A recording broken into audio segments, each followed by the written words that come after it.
अस्सलाम वालेकुम। आज मैं बना रही हूँ रायता चटनी। जो हरे वाली चटनी होती है, इसको दही में डाल के इसका रायता बनाया जाता है। रायता मुख्तलिफ चीज़ों के साथ खाया जाता है। नान के साथ भी खा सकते हैं, चावलों के साथ भी खा सकते हैं। ये बहुत मज़े की लगती है। इसके लिए मैंने धनिया लिया है 1 गड्डी। इसको मैंने काट के अच्छी तरह धो लिया है। इसकी मट्टी वगैरह मैंने निकाल ली है। ये हरे वाला मेरे पास लहसुन है आधा कप। अगर आपके पास हरे वाला लहसुन नहीं है तो आप सूखा लहसुन डाल सकते हैं 3 जवे।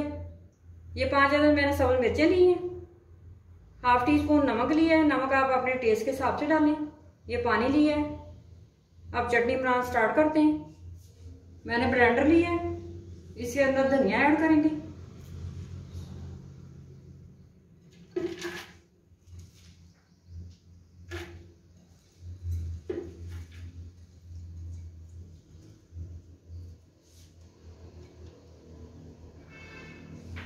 और साथ ही मैं लहसुन ऐड कर दूंगी।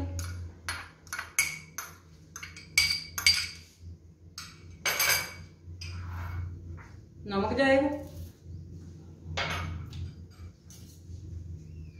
सबल मिर्चें ये काट के डालेंगे।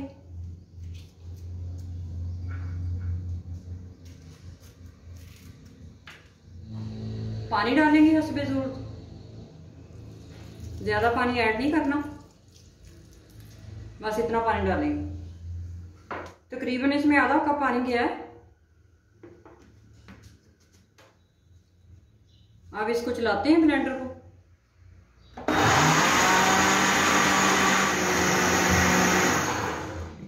चटनी तैयार है। अब इसको एक बाउल में निकाल लेते हैं। अब मैं आपको स्टोर करने का तरीका बताती हूँ कि इसे किस तरह स्टोर किया जाता है।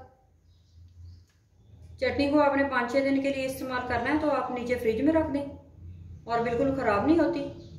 अगर आपने इसको लंबे अरसे के लिए स्टोर करना है तो आइस क्यूब ट्रे में डाल के आप इसे फ्रीज़र में रख दें। इस तरह से भर के आइस क्यूब में डाल लें चम्मच की मदद से। आप इसको 2 से 3 महीने तक फ्रीज़र में रख सकते हैं, ख़राब नहीं होती बिल्कुल। जब दिल किया तो रायता बना लिया और खा लिया। चटनी को मैंने आइस क्यूब ट्रे में डाल ली है। अब इसको मैं फ्रीजर में रखूंगी और 1 रात के लिए रख के जमा लूंगी। 1 रात के लिए मैंने रखा था चटनी की क्यूब्स को। ये जम गई हैं अच्छी तरह से। अब इनको निकाल लेते हैं। इस तरह से करके इस तरह निकाल लेंगे। ये देखें सारी निकल आई हैं।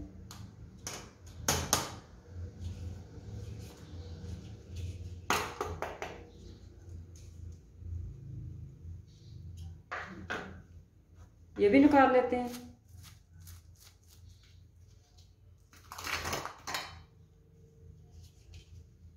ये सारी मैंने निकाल ली। ये एक जिपलॉक बैग है मेरे पास, इसमें डाल के दोबारा से फ्रीजर में रख देंगे।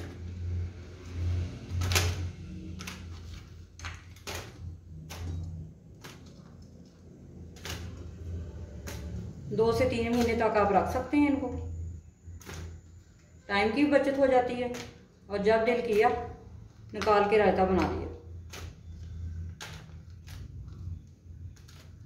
इस तरह से इसको बंद कर लेंगे। इस तरह से दोबारा मैं फ्रीजर में रख दूंगी। इस रेसिपी को आप ज़रूर ट्राई करें और मेरे चैनल को सब्सक्राइब करें।